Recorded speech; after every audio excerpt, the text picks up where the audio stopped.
what's going on? It is Ash here coming at you today in Brawl Stars. Brawl Stars is finally global, guys, and as promised on my community tab, I put up a poll. The majority of you guys wanted to see extra bonus content for Brawl Stars on a weekly basis, and that's exactly what I'm going to do here on the channel. So expect 1 or 2 videos at first, and maybe even more as double uploads as time goes on. Now, I plan on sharing a bunch of strategy content with you guys here on the channel, mainly how to make you guys better players in Brawl Stars, and of course we have some fun while doing it, which is what we try to do with every video that we put out here on the channel. Now, in addition to that, I will be in the future implementing the same pro tips format that I use in Clash Royale for the last 2 or 3 years here in Brawl Stars. So mainly you should expect to see the top players in the game coming on voice and giving us their pro tips for brawlers and for maps and for strategy events and game modes.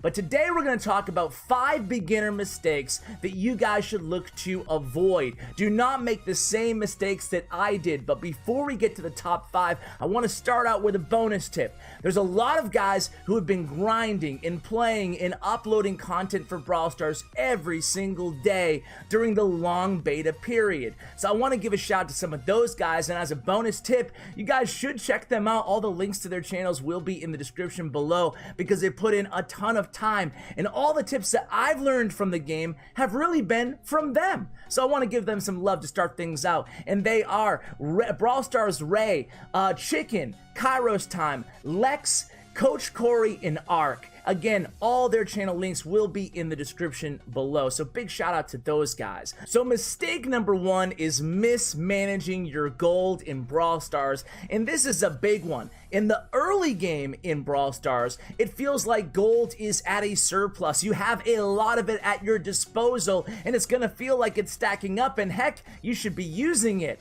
But a word of advice, a word of caution for you guys. In the mid game and the end game, gold can be incredibly scarce. It's a scarce resource, so you want to protect it and take advantage of that early gold. Now, what should you be doing with your gold and what shouldn't you be doing? Number 1 is don't be using it in the shop. You really don't want to be spending gold in the shop in the early game in Brawl Stars, even if you're a big spender, in my opinion.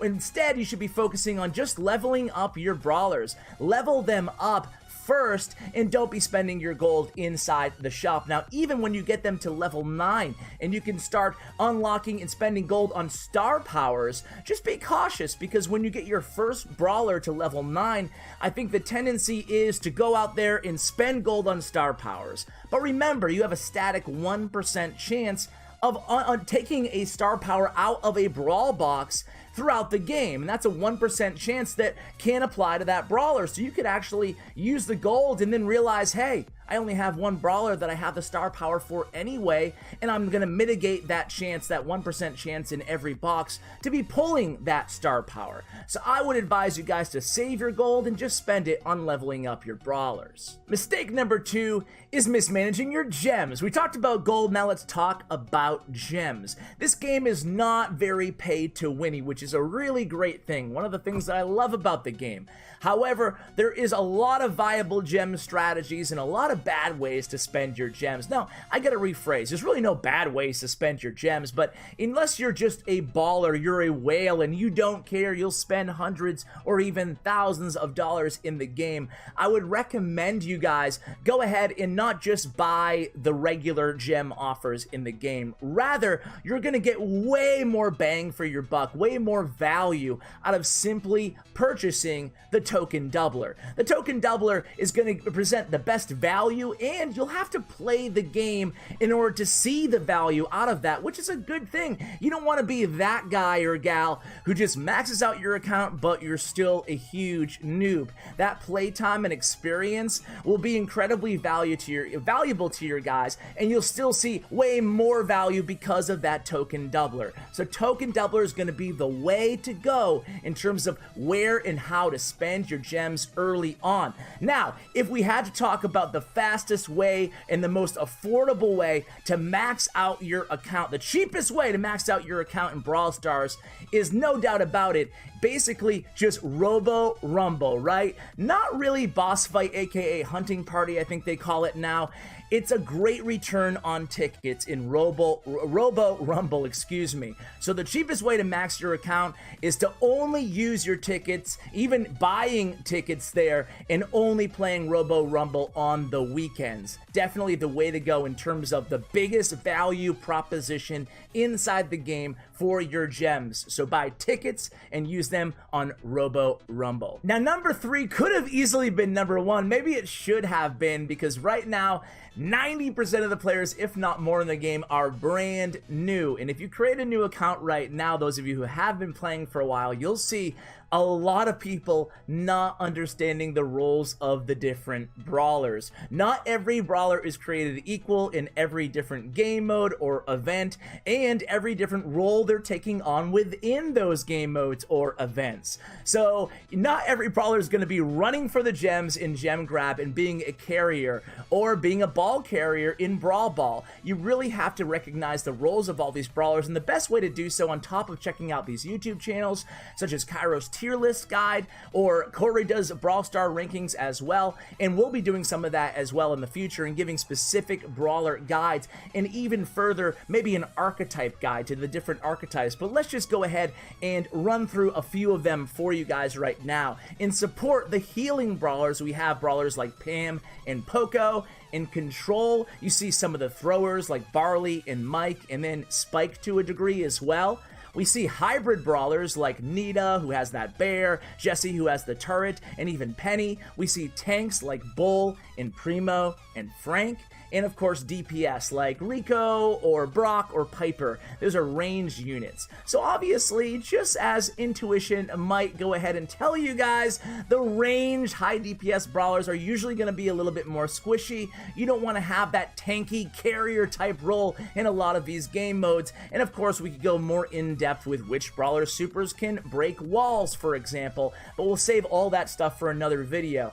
But highly recommended that you try to go ahead and play each of the brawlers, and you recognize what roles that they're best suited for, and you don't try to take on a role that is not well suited to your brawler. It will lead in defeat, I can promise you that. Number 4 is conserve ammo. More specifically, don't spam ammo, and that was it probably still is, an awful habit that I have in the game. It's easier said than done. When you identify another brawler on the map from the opposing team, you have the tendency to unload, like, okay, I got them in my sights and I want to get them, I want to kill them before they kill me.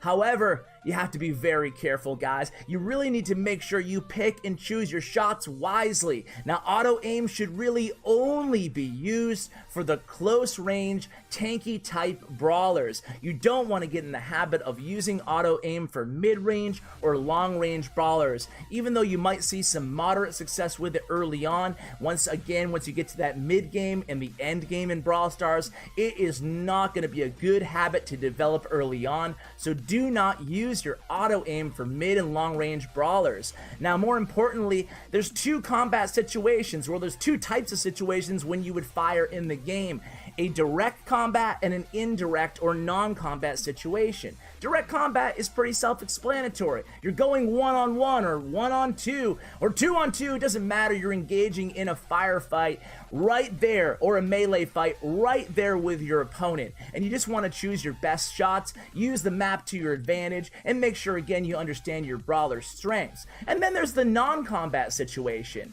It means when you're running around and you don't see any enemy, you're not engaging in a firefight at that moment, you want to make sure that you're using your ammo very, very selectively to shoot at obvious places that your opponent might be, try to clear out an area, or complete objectives. So it's not like you shouldn't be firing in those situations, but be careful not to spam. Do not get caught without ammo, because remember, guys, you will not heal up or recoup ammo unless you are not engaging or firing at an opponent. So using your ammo is really a good idea only when you have your opponent in your crosshairs. So really important to manage your ammo correctly, and also to note that every brawler has different reload times. So understand and get to learn your favorite brawlers' reload time and use that efficiently and effectively inside the match, inside the combat. And last but not least, do not play with randoms. Do not queue up with random matchmaking. Go find a good band or a club, they're now called. They keep changing the terminology. I can't keep up. Go find a good club inside the game and then team up. That way you can select, first the brawlers that you're good at, the roles that you naturally enjoy playing and have success with, and then you can kind of coordinate with your bandmates. What are they called now? Club mates instead, right? And you guys can go ahead and find the most efficient combo for your group. And you can also experiment with different roles. Hey, I thought I loved this brawler, maybe I'll try this one instead, and you guys can kind of communicate better and find the perfect combo. Of course, if you want to take that to the next level, you can also hop on a voice call. We have a Discord server at Nova. There's also Discord servers for many of the biggest bands in the game, and of course there's a Discord server for Brawl Stars in general. So guys, those are all the tips that I have for you guys today. Just kind of throwing it out there. By the way, my favorite game mode is Gem Grab. My favorite brawler, for a long time, it was Spike. But I love Terra. Might not be the strongest, but something about Terra's the super ability really appeals to me. I just think it's so cool. So those are my favorite brawlers. What about you guys? What is your favorite game mode, your favorite event, and your favorite brawler in the game? Let me know in the comments below, guys. And a reminder to go ahead and subscribe if you enjoy this type of Brawl Stars content. And if you want to see more content in the future, feel free to leave your ideas in the comments below. I always read the comments here on the channel if you're new to the channel and you didn't already know that. So a huge shout out to Bren Chong, my YouTube partner. Check out his information in the description below. Guys, thanks so much for watching, and as always, take care, guys.